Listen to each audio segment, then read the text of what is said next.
Welcome, everybody, to another edition of the Inside ND Sports Podcast. I'm Tyler James, and I'm joined once again by the one and only Eric Hansen. Together, we cover Notre Dame football, recruiting, and more for InsideNDSports.com on the Rivals Network. We're almost a week away from Notre Dame opening the 2024 season at Texas A&M, and as we've gotten closer to the game, more folks are asking us questions about the Aggies. So rather than do our own research, we thought we could bring on our own Texas A&M expert, and that's Carter Karels of Gig'em 247, our former coworker over at the South Bend Tribune. Carter, thanks for joining us. Thanks for having me, Tyler. Good to see y'all's beautiful faces. Yeah, the last time I saw your face in person, you were dressed up a lot nicer than you are now, for quite the big day for your wedding. But let's get into Texas A&M football. What has been the biggest development of this preseason so far in College Station? Yeah, I think just the overall offense being a little bit more of a concern than initially thought. Not only did you have the injury to running back Rueben Owens, who was expected to be a big contributor there, going to be out likely for the season, but you also have a little bit more problems than anticipated at the other skill positions. I think the receivers have not come on as much as maybe people thought.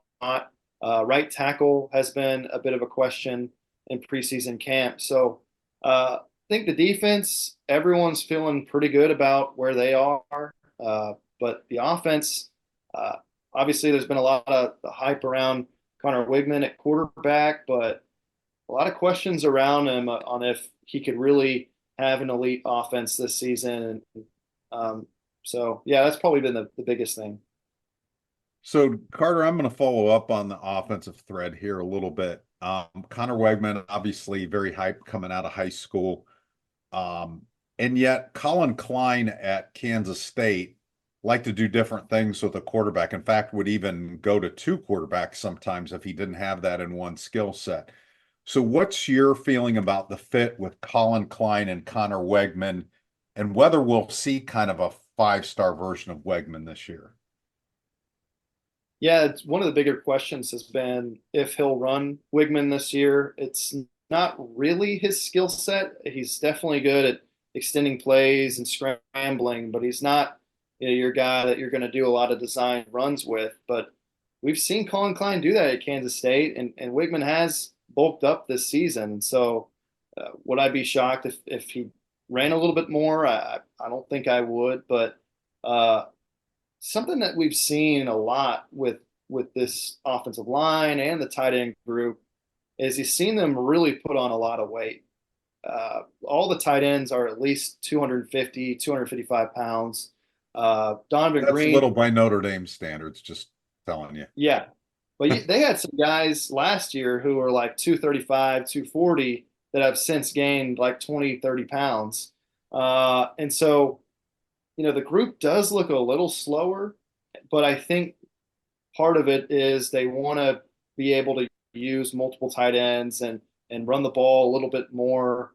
And so I don't think this is going to be this offense that's going to be high flying, throwing it all over the field.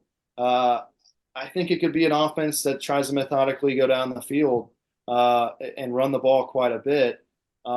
Just sort of my observation so far, but Collin Klein has played pretty coy about, whether he'll run the quarterback, how much he'll run versus pass, that sort of thing. So he has made it known, hey, just because I did it at K-State doesn't mean I'll do it at A&M. So he's kind of keeping it a little bit of a mystery right now. Carter, you mentioned both Rueben Owens and maybe a want for this offense to run the ball. I guess from my perspective over here, when we don't know as much about A&M, is that maybe A&M will be fine without Rueben Owens against Notre Dame, but maybe that's a concern that across the length of the season becomes a bigger deal. What sort of talent does A&M have at running back without Rueben Owens? Yeah, before Owens got hurt, they wanted to use a committee, and they still do. They have less bodies to do that, so it is a concern from a depth standpoint. But I don't think Owens was going to be yard rusher kind of guy. I don't think he was going to be that this season. Could he have been the best of the group? Absolutely. But you got Le'Veon Moss, who I think looked like the best running back last year. It was kind of a my turn, your turn thing with that group last year. They used Moss, Owens, and Amari Daniels kind of as a three-headed attack. I think you'll see another three-headed attack this season, this time with uh, Le'Veon Moss, Amari Daniels, and the Stanford transfer, E.J. Smith. And I think Moss is going to be your guy who probably leads the group. Again, I mentioned he looked like the best for a large portion of last season. He's kind of your guy that can fight for the extra yards, and he may not get your 30-yard gain or be super effective out of the backfield. He can do some stuff out of the backfield, but that'll probably be more what E.J. Smith does as a receiving option, and then Amari Daniels will get kind of the other work. But kind of my issue with the group is you only got 3 scholarship guys going into the season, and you could argue that 2 of them are injury prone. Le'Veon Moss kind of runs straight up. He's had injuries in the past, missed a few games last season with injuries, missed a few games his true freshman year in 2022 with injuries. And then E.J. Smith, bunch of injuries for that guy in his 4 seasons at Stanford. Last year was the first time he played more than 7 games in a season. So maybe there's hope that he can be healthy, but he missed the spring with a bunch of injuries. So that's kind of the question with the group is they're 1 injury away from being in a really tough spot. But as long as they're healthy, they feel pretty good that, losing Owens will be a loss, but not a huge loss. So Carter, the question I got a lot in my live chat this week was about the betting line. It's kind of sliding towards Texas A&M being a heavier favorite. I think it's up to 3 points. So what are you seeing from Texas A&M beyond the mismatch potentially with Notre Dame's offensive line that would lead people in that direction? Is the defense that good that's inspiring that kind of confidence, or is it just your relatives betting? Yeah, I feel like it probably has most to do with the left tackle situation. Not only the injury, but the whole, hey, we like Tosh Baker, just kidding, we don't like him anymore. That kind of, when you're not sure who your guy is there, I think that can cause issues. And also, I think people are starting to find out just how good A&M's defensive line can be, because I think a lot of people know who Nick Scorton is, but Shamar Stewart, you look at the stat line last year, it's like, okay, 1.5 sacks. But if you look a little bit more closely, you talk to scouts and people who kind of project the draft, they feel like he has the potential to be a 1st or 2nd round pick as early as next year. And then Shamar Turner as well, being a guy who had such a huge year last year. So you got 3 guys up front that could conceivably be, in the top 2 rounds of this upcoming draft. And so I think people figuring that out, and then also just the squirreliness with the whole left tackle situation at Notre Dame has probably created all that. Carter, in reverse, what we know that left tackle position is probably the biggest question mark about Notre Dame going into the game and its offense. What would you say is the biggest question mark, maybe position wise, with Texas A&M's offense? Well, I think right tackle is a big question, and I also want to say receiver as well. Starting with right tackle. Are you reading off our paper? Just kidding. Yeah, right tackle is an issue because they've been kind of not sure who they want there. I think everyone thought that Fothery would be the guy, Rueben Fothery, entering his 4th season. If you remember 2021, you look back at the Alabama game when A&M beat them. We would have to look back. We do not have the recall of that game up here. Right. Well, yeah, he was matched up with Will Anderson that game and did amazing in that game. And that season, he was a true freshman All-American, and people thought this guy could be, 1st, 2nd round pick one day. But he never has quite matched that. He spent all last season hurt, and he just hasn't ever been himself again. And so people thought, hey, maybe he could be what he once was, but he just hasn't been that. And so then they've got the Kansas transfer, Reed Adams, who's gotten a lot of work there. He's more of a guard. So it's going to be one of those two options. We don't know yet, but that will dictate how the rest of the line looks, because Trey Zune, pretty comfortable saying he's locked in at left tackle. Chase Pasonis, left guard. The other spots, Mark Naboo is probably your best center, but if you got to move your right guard, Reed Adams, to right tackle, then you're probably going to move Mark Naboo to right guard and then have the Utah transfer Coley Fayu at center. So they're working a lot of different lineups, a lot of guys at different places, all because of that right tackle position. So I'd say that. Wide receiver, I just look at Notre Dame, and you could make an argument that I don't know where you guys would rank them, but certainly one of the best secondaries in the country. And at wide receiver, A&M doesn't have that number one option and has issues with drops. The first scrimmage that A&M had a couple weeks ago, the number one thing I heard was, Weigman didn't play that bad, but there were a lot of drops and his receivers weren't doing him a lot of favors. And so, two of their top guys, Jade Walker, 7 drops last year. It was an issue in some key moments. Cyrus Allen, the Louisiana Tech transfer, he's had drop issues as well. And so even when they're rolling on offense, they can shoot themselves in the foot. So against a good secondary, the margin for error, is a lot thinner. So can't have those issues. Just for your information, Notre Dame was the number one pass efficiency defense in the country last year, and they have 2 All-Americans back. So I think they're going to be pretty good back there, and they've added some good people too. The one thing about Texas A&M's defense, they were really good against the run last year, and then you look at their ranking in pass efficiency defense at 74th, and I know from reading some of your stuff, they have a lot of new faces back there. So how's that part of the defense shaping up? Yeah, it may flip a little bit. I think the run defense might be more of a weakness this year. And the secondary, I think because of your D-line and your pass rush, the secondary will be better. But you just look at the work that they did in the transfer portal. They brought in 10 newcomers, 7 from the transfer portal back there. Guys with starting experience, some guys like Des Ricks, a former 5-star recruit. I think maybe the biggest indicator that they feel better about their secondary and their corner group is they moved Tyreek Chappelle, who was probably their best corner, 3-year starter at corner for them, started as a true freshman under Elko in 2021.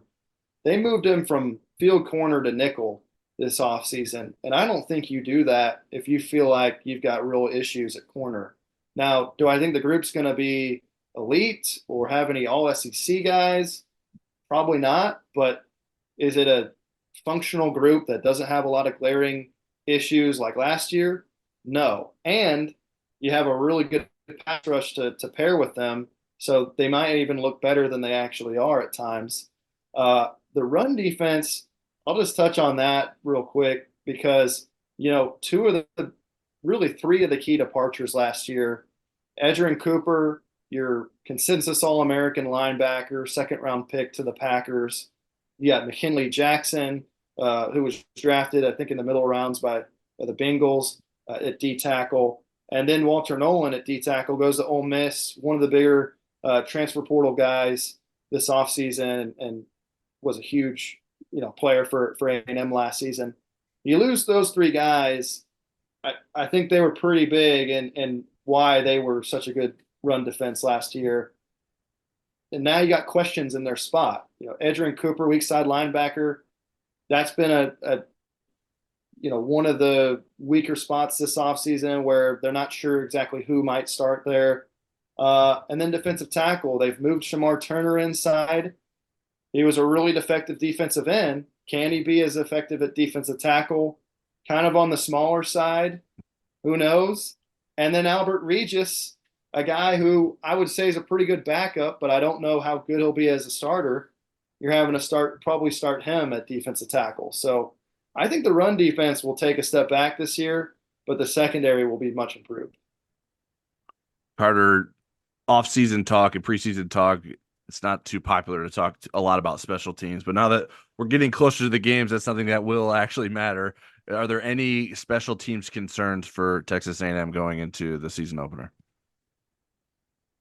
Randy Bond at kicker has, you ask anybody. I think Bobby Petrino mentioned it in his press conference earlier this week, where he was like, he referenced last year and said he's never gonna like watch kickers kick again or something because he was so distraught by how last season went. It's been an issue at A&M over the last few years, and Randy Bond's a kid who was a former walk-on who won the job a few years ago, and since five, like, okay, probably going to be pretty good, but once you get to 40 and above, it's a real issue. And I think in this game, where I keep joking it's going to be 9-6, I think it's going to be a real defensive battle. Your kicking's going to be really important. I think at punter, A&M is going to be pretty good. They have a guy in Tyler White. It'll be his first year as a starter, but he was the former #1 punter in the country as a recruit and has certainly looked the part. And then kickoff return, I think they'll be pretty strong there. But yeah, kicker is kind of the big concern. And in a low scoring game, it could be even more of a concern. So, Carter, I asked Mike Denbrock about playing at Kyle Field. He had a pretty good answer on Saturday because he's coached there before. I looked, and EA Sports has it as the most difficult stadium to play in for a visiting team. The Athletic had them 10th. They downgraded it because A&M hasn't had as good a teams as some of those. But they did say that the visitors' sideline smells like horse manure. So I wonder, why does it have that reputation, and why do you think it's a difficult place to play? Having attended games there lots. Yeah.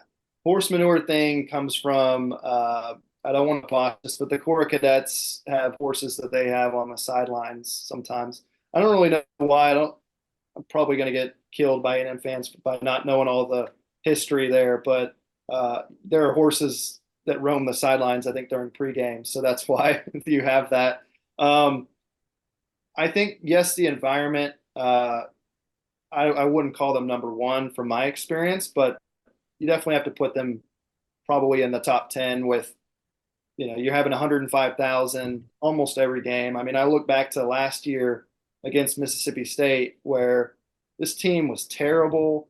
They had a terrible season, and they still can put 104,000 fans in the stands. It's pretty impressive. The other thing that I think will be worth noting is, like, against Notre Dame, like, it's probably going to be 100 degrees and super, super hot. And so, how well adjusted can these Midwestern kids be in that heat? I know A&M's been practicing outside like every single practice. They have this new indoor facility, and it seems like they barely used it because they're trying to be accustomed to that weather. But yeah, it is. I would say it's among the top 10. Even Georgia was up there too. So Tennessee was up there. I mean, man, I've been to some good ones, but A&M's definitely in the top 10. Where would Notre Dame stand, just out of curiosity? They just don't have the numbers, and they don't have the nastiness to them. They have this sort of golf clap culture amongst some of the fan base where it's like, I think fan bases can be too nice sometimes, and I think Notre Dame's can be too nice. You got to have the nastiness that you get at LSU and places like Georgia to be really, crazy. And then, they also have 80,000 fans. Now Notre Dame, what I'd say about them is it is a one of a kind atmosphere because of all the traditions and touchdown Jesus and what it looks like in South Bend in the fall. So to me, it's like it's more the atmosphere than it is the noise and the I keep calling it the nastiness that you see at other places. We call it being pickled, but they are selling alcohol to at least the big ticket people in the suites. It hasn't drifted down to the common folk yet. Yeah. See, you got to start doing that before you can be nasty. A&M started that a few years ago. and that they've gotten nastier and nastier. So they did that. It felt like they did that at Texas Tech for forever, and you go to a game there at night and it just gets crazy. And some of these fan bases where they really embrace the drinking all day kind of thing, it makes the atmosphere that much more fun. Carter, last one from me, taking a step back just from this Notre Dame Texas A&M game. How quickly do you think Mike Elko can get things turned around at Texas A&M? Well, I think if you were to ask them, they would say this is not a rebuild situation because of what they did in the portal this offseason and because they were able to keep a lot of their talent from last season, a lot of their top talent, uh, as far as the transfer portal goes. And then I think the schedule sets up really well for them this year, where you don't play Bama, Georgia, or Ole Miss, who you could argue are three of the top four teams in the SEC. And your four biggest games at home or your four biggest games on the schedule are all at home: Notre Dame, Texas, LSU, and Missouri. So with a 12-team playoff, if you beat Notre Dame, all of a sudden you just have to win one of those two hard home games and kind of take care of business the rest of the way. And 10-2 probably gets you in the playoff. Now, I don't think A&M's doing that this year. I'd probably predict 8-4, maybe 9-3 if their offense gets their act together. But the schedule sets them up nicely to where they can have a nice year toward having a better year. So I think it will be later. I guess it depends how you measure a successful season. Could be 8 wins this year, could be 9, and so I think that'd be a nice start for them. I've got a really bizarre one for my final question, and that is, when there were divisions, A&M was in LSU's division. Now there isn't that anymore, but you've kind of been able to follow Brian Kelly's career maybe closer than we have since you left the South Bend Tribune. And I'm wondering, as well as LSU's recruiting and everything, do you feel like Brian Kelly is going to win a national championship during his time at LSU, or do you think the SEC just has too many bombs in it now for him to do that? I still lean toward no. Until I see him get closer than he has, it's just hard to see it. I mean, I think what he did year one was super impressive. And after that year, I may have said yes. But last year, I mean, man, he had everything you could want offensively, and they botched the defensive things so badly that I think it set them back. I think now they had to get two new coordinators. They don't have a Heisman Trophy winner at quarterback anymore. They don't have two incredible Malik Neighbors and Brian Thomas and all these guys. I think if there was a year to do it, it's probably last year, but they failed from a defensive standpoint so much that I think they kind of missed that window. So I lean toward no, just because the guy's really good at winning 10 and 11 games, but he hasn't shown yet that he can, win the big one, can win the, multiple big ones in a season. And I think it's only getting harder now. 12-team playoff, the margin for error is so thin that you've got to be absolutely elite on every single level. So I kind of lean toward no, but that doesn't mean he's not a great coach. I mean, certainly is one of the best out there. Yeah, I lean no. Okay. Well, all right, Carter, that's all we have for you. We appreciate you taking time to talk to us, and I'll see you in about a week down there in College Station. Awesome. Thank you, guys. Appreciate you having me.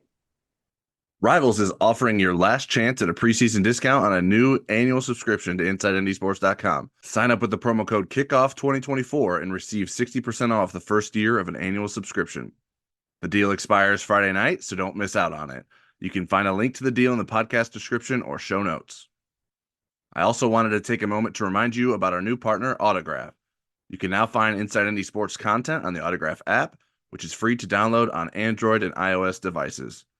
The company, co-founded by Tom Brady, believes that devotion should be rewarded and the future of fandom belongs to the fans. There are many cool tools and features in the app, including the daily replay, which summarizes the news from the previous day with links to content you may have missed. If you're watching this on YouTube, you can download the app using the QR code at the bottom of the screen or by using the link listed in the video or podcast description. From there, go find our content in the Notre Dame community and make sure you use referral code INDS so Autograph knows we sent you. All right, now it's time for questions. You can submit questions to us on Twitter or the Insider Lounge message board before every podcast. I'm at TJamesND and Eric's at EHansenND. First one I have for us, Eric, is from Bob_Oxnard on the Insider Lounge. Do you expect Jordan Faison to thrive at field receiver? I did a feature on him earlier this week at InsideNDSports.com, and the impression I got from him is that he's embracing this, and he talked about some of the challenges of being outside versus being inside. You're going to see more press coverage. You're not going to have as much room sometimes to operate and get open and so forth. But I think he's adjusting well to it. I think he'll do well there. I'm not sure that thrive is the verb that I would use, but I think he'll do well. He certainly has the speed for it. Yeah, I'm not. I like Jordan Faison a lot as a player. I'm not exactly certain how this is going to play out. I don't know that straight line speed is necessarily Faison's best attribute. So I'm curious, like specifically as a downfield threat, as someone who's smaller. I think the smallest receiver that Notre Dame has. How does that look? But obviously, there's more things that a field receiver can do than just be a deep threat. So getting him the ball in space, I think, will be a good thing. And I think you can do some interesting things with him on the field with another slot receiver. My only concern, or I guess to go with the deep threat thing, is like, is Notre Dame doing this because it doesn't have enough talent at field receiver, or is it because he's good enough to be out there? That's what I don't have a great grasp for, but I'm curious to see what it looks like with him in that new role and how much he's actually in that new role. If this is just something they're testing and maybe he goes back to playing more in the slot than he has in preseason camp. Yeah, I think that's a good point. My take on that, and I might be off on it, is I think Jaden Harrison's emergence at slot gives them a little bit more comfort level with playing around with this. The other thing is, I think there's speed at that field receiver position, but it's like all three of those guys, for one reason or another, are kind of in the oven. Chris Mitchell's still adjusting, even though he feels good about his adjustment, is still adjusting to the step up in competition. And KK and Cam Williams, I don't think are quite ready yet. But I think down the road, each of those guys have potential at that position. All right. And the next question is from at Steve Goforth5. Do you know how ND is preparing the team for the hostile Kyle Field environment? I've over the years, there have been times where I've been guilty of making way too much out of what Notre Dame is doing from a noise standpoint. Oh, they're playing such and such song, and you can hear it all the way through campus, and this noise and fake crowd noise and stuff. And you get to the game, and it really isn't really the essence of what they have to get done in this situation. The most important aspect is the communication and the cadence piece, getting the snap counts right, making sure you're in the right play, making sure you can check and do another play if you're in the wrong play. And I think everything else is kind of more performative in terms of the media reporting on it. And that's what they're working on. They're trying to get the communication and the cadence piece right. And you see that even in like offensive line drills 2 weeks ago, they were working on those kinds of things. So for me, that's the best thing I can report to you, is that the really important things are getting worked on.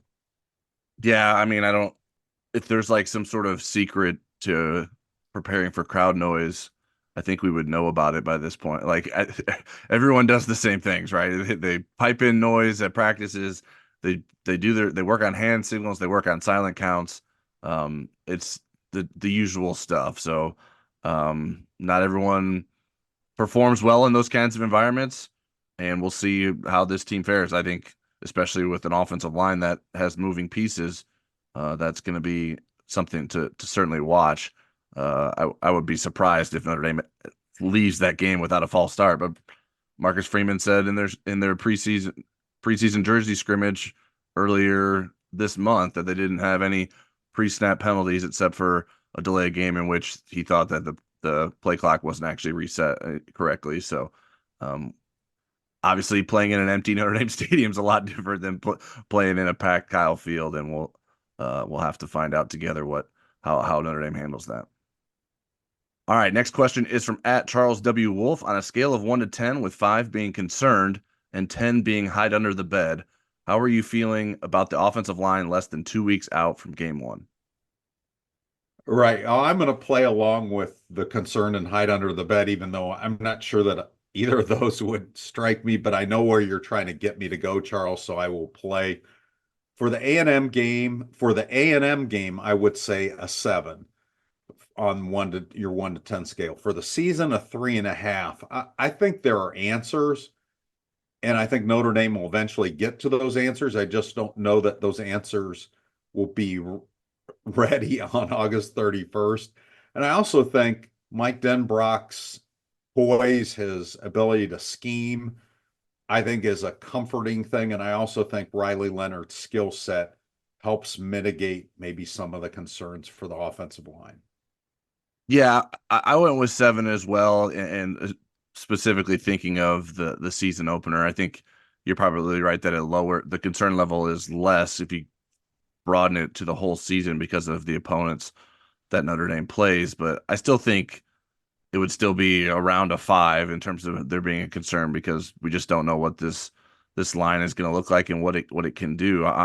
I'm a little confused by the process. I feel like we've talked about the offensive line so much that I feel like very repetitive in things that we're talking about. But if Pat Coogan and Rocco Spindler can't win the guard spots, why is that? Why were they good enough last year and not good enough this year? Is Anthony Knapp good, or is Tosh Baker just bad? I think those are big questions that I have about what's going on, and we don't even know exactly what it's going to look like for the week 1 game. So I'm most confident in the center and the right guard. I think things can work out elsewhere, but it's not really grounded in stuff that I've been able to see with my own eyes. So I'm entering the season skeptical, and we'll be pleasantly surprised if the offensive line isn't as big as an issue as we've made it seem. All right, next question is from Marie Biafore @Biafore_Marie. If you were the coaches, who would your starting O-line be? Who do you think will start at O-line? Do the current O-line concerns change your prediction for the game? And why do you think the national view is trending so much more for A&M to win? Well, let's break these up into parts and let's do the first 2. And my answers are the same for if I were the coaches, who would be my starting O-line and what do I think it will be. I think it will be Knapp at left tackle, Rocco Spindler at left guard, Ashton Craig at center, Billy Schrouth at right guard, and Emil Wagner at right tackle. I think later in the season, it could be something like this: Wagner at left tackle, Knapp at left guard, Craig at center, Schrouth at right guard, and Lambert at right tackle. That's kind of me kind of throwing out there and being a little daring with my prediction. So I'll let you answer that, Tyler, and then we'll take the other 2 parts. Yeah, well, I wanted to respond to that. Why do you think Joe Rudolph would be so willing to move guys around during the season from side to side when he wasn't necessarily willing to do that in the preseason? Because there's nothing like Texas A&M on the rest of the schedule, with perhaps Florida State being, and so I think he has a chance to kind of work into those changing around things. And I think he'll say, you know what, Lambert is not where he's going to be, let's say in October. I think by October, Lambert may be ready to be a starter. I don't think he is apparently at this point, but I mean, everybody that's seen him play in high school, that scouted him, thinks of this as a future NFL player. Well, if he's a future NFL player, he's better than Tosh Baker. And I think Emil Wagner, I mean, you could certainly put Lambert over at left tackle. But I think Emil Wagner at some point will be able to get over that comfort level. And Joe Rudolph has also talked about Knapp's best position being maybe offensive guard inside. I had a chance to talk to his high school coach. We talked a little bit about tackle and guard center with Anthony Knapp and really got a lot of good insights. I think Knapp can handle tackle, but I think if you're trying to get your best five on the field, your best offensive line, that's why I think later in the season, especially with a couple of bye weeks, with some softer opponents, it gives you a chance to make those moves later. All right. I just think like if you feel like Lambert's gonna be able to slide into a spot, I would have put him in a spot that maybe you're not like you have some concerns with. So like if he's so here's my hypothetical offensive line that I would do, and this hypothetical would be like based on if I were like designing. This is what would have been working throughout the preseason, not just like okay, this is how they've been practicing. Now I have to put them where they've been practicing. But my line would be Emil Wagner, left tackle, left guard Pat Coogan, center Ashton Craig, right guard Billy Schrouth, and right tackle Anthony Knapp. Um, I think if Lambert can be inserted into the starting lineup at some point, then I'd like him to be in a spot where maybe it's someone he's overtaking that. Maybe it's Anthony Knapp. Maybe he's better than Anthony Knapp. And if Knapp is better than Coogan, then maybe you move Knapp to Coogan's spot, and so then you're not moving as much around like as your line was. My prediction would be Anthony Knapp at left tackle, Pat Coogan at left guard, Ashton Craig at center, Billy Schrouth at right guard, and Emil Wagner at right tackle. Fair enough. Yeah, when I think back to the different times that I've seen changes in offensive lines in season, how those worked out, how many moves, and never have there been as many moves as I think I'm proposing. Usually it's two guys. In 2021, it was Alt and Andrew Kristofic coming in on the left side. And I've seen, Nick Martin got moved out because he had a thumb injury, got moved from center to guard. And Eric Olson came in one time as a guard. And there's Bob Morton moved around a little bit. So usually it's not wholesale changes. But I'm the coach, and that's the way I'm going. All right. To Marie's second two questions. Do the current O-line concerns change your prediction for the game, and why do you think the national view is trending so much for A&M to win? It hasn't changed my prediction because I thought we would be talking about this going into the game. I didn't think that it was magically, we're going to go out to practice and say, oh my God, Tosh Baker is better than Joe Alt, and I figured it was going to be a concern, especially with the lack of experience. Even if they were looking good in practice, the lack of experience and how good Texas A&M is on the defensive line. So it hasn't changed my prediction. I also feel like Notre Dame is going to be able to overcome this in part because of its own defense. And we went through this kind of song and dance a little bit with the betting line in 2018 with Michigan when they had lost Nelson and McGlinchey to the NFL, and Liam Eichenberg was the new left tackle, and there were concerns about that offensive line, maybe not to this extent, but there were concerns about that offensive line going against a really good Michigan defense, and it felt like the line was moving in Michigan's direction. I'm not a betting line expert. I just know it's not a prediction. It's where people are betting their money. So maybe I need to research the gamblers and ask them. Yeah, I mean, I guess I took the question as like in terms of changing my prediction, we're going back to when Charles Jagosa was still in the starting lineup, and so that has led to this whole situation. So it does. I don't know that it will change my prediction for the game in terms of who will win, but I do think it lowers the score in terms of points that I think Notre Dame can put up. So I think that's the biggest way. I mean, I haven't locked myself into a prediction yet. I'll wait to do that next week. And then I mean, yeah, with the betting trends, I mean, left tackle is important. I locked myself into prediction. I gave in. I was not relentless enough in saying no, not until next week. Yeah, I mean, we don't even know who's going to start at some of these positions, so I'd like to have a better sense of that. I guarantee you, Tyler, when we get the the depth chart on Monday, there will be oars in it. Just oars everywhere. All right. Don't you think so? I guess, but when you're talking about offensive line, like, is that really going to change Texas A&M's game plan if they know who's playing? Like, I don't think it does. It's a question mark, whoever it is, and so they're going to attack that player regardless of what the player is. And it's not like there's a lot of tape on Anthony Knapp and Tosh Baker. So I think, yeah, I don't know that if they do that, I think that seems silly. Like, what's the point? Why are we keeping who the starting left tackle is going to be a secret, unless they really don't know yet, which would also not be a good sign in my opinion. That coaches do silly things sometimes. Remember when Michigan wouldn't even provide a depth chart? Oh yeah, I mean Jim Harbaugh is a weirdo. I don't think Marcus Freeman's a weirdo. So, fair enough. All right. All right, next question is from Michael Kelly at ND Lawyer 1990. How is Tai Chan doing? We never hear about him. Because you never hear about him because he's really not in play. He bounces between tackle and guard.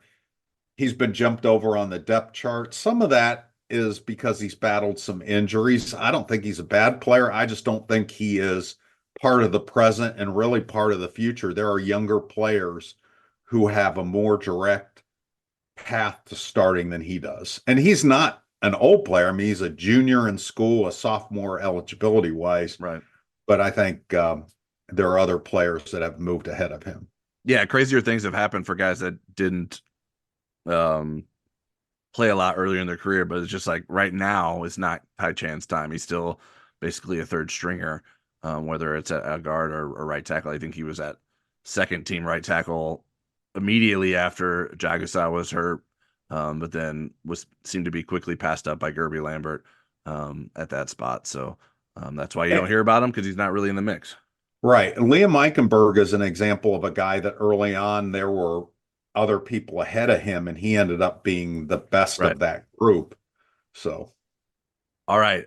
At Steve Goforth5 asked, do you think Notre Dame has been checking in with quarterback recruit Bear Bachmeier? If Deuce Knight decommits, would Freeman make a push for Bear? Tyler is way more into the weeds with this, so I'm going to let you answer this question. Yeah, I mean, Bachmeier himself told Rivals that Notre Dame has been in touch with him. I received some pushback on that after the report came out from National Recruiting Director Adam Gorney. So, yeah, I mean, take that for what you believe. I mean, I don't think it does Notre Dame any good to have information out there about who they're going after, them going after someone while Deuce is still actively committed, whether or not we believe that he's going to stick with that commitment. So I'm not 100% sold that Bachmeier would be the top choice or the only choice. I think he'd be on the short list, and some other guys would be involved too. So he is certainly a name worth monitoring, but I don't think it's like it would. I think Notre Dame probably can't put all its eggs in one basket at this point. If Deuce Knight decommits, and is going to have to figure out a few different options and see what fits best for them. All right. Last question is from LDL Go Irish on the Insider Lounge. I am looking forward to this first game and all your discussions, the importance of the coaches' decisions and game plans, the new quarterback, the O-line composition, the wide receivers, the injuries, and comparisons to Michigan Notre Dame in 2018. And don't forget the new helmet communications. Can you think of anything that will have a bearing during the game that has not been discussed yet? Or are we ready for game week a few days early? Seriously, can you think of anything that was missed by your great coverage? And thank you for this enjoyable preseason ride. Well, I think Carter Karels, when his Wi-Fi was not acting up, did a really good job of bringing a lot of the maybe less emphasized points into focus earlier in this podcast. What I will say for me in overall coverage is how I think what people aren't talking about a lot is how Notre Dame's defense will factor into this game. I think if the defense makes strides as a run defense, it's really going to amp up how good the defense is and its effectiveness in all areas of the defense. And this was a top 5 national defense last year. I think maybe to a certain extent, ND special teams, there's some intrigue there with 2 really good kickoff return guys, and Jadarian Price, if he's back there with Jaden Harrison. I mean, he averaged 34 yards on 10 returns and had a touchdown himself. and just the punter and James Rendell and a really good kicker and Jeter and possibly a really good punt returner, whether it's Jaden Greathouse or Jordan Faison. So those would be the two areas I think that might pop up in this game. Yeah, I'm sure we've missed some things, but it does sure seem like we've hit every angle on this. For some reason, the preseason feels longer than normal for me. I don't know if it's the way the preseason schedule worked out, where we had a lot of access early and not much access here towards the end. But this week in particular has been an odd one with nothing going on that we can get to. Certainly ready for football. I think, and I did a story today on InsideIndySports.com for our subscribers ranking Notre Dame's opposing quarterbacks on the schedule. And when doing some research for that, I was a bit surprised how bullish people are on Conner Weigman. Like he is someone that people are talking about a potential first round draft pick as a quarterback. Now, I think that also is reflective of there's a lot of uncertainty with sort of who's at the top in this quarterback class, but someone certainly Texas A&M has high hopes for, but to see some of the draft buzz that's been associated with him recently, maybe think, well, maybe Conner Weigman can be a differentiating factor for Texas A&M. I think that's probably hard to expect from him in his first game back against a Notre Dame defense, but maybe we haven't talked enough about him and his abilities. But or maybe the draft guys are going to be wrong too. Those guys don't always get things right, and they're not always projecting like how the guy's going to do in a college football game, but what sort of the NFL scouts and think of him. All right, that is it for today's episode of the Inside Indy Sports Podcast. If you don't already, you can subscribe to us on Apple Podcasts, Spotify, and other popular podcast platforms. If you like what you hear, give us a star rating, leave a review, and share our podcast feed with someone who owns a cowboy hat. As I mentioned earlier, Rivals is offering 60% off the first year of a new annual subscription to InsideIndySports.com. That deal expires Friday night, so take advantage of it with promo code KICKOFF2024.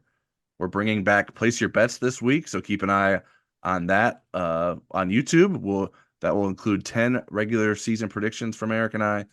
Then we're going into game week with the Texas A&M game just around the corner. We have plenty of written content to get you ready for the season, so stick with InsideIndySports.com for all your Notre Dame coverage needs.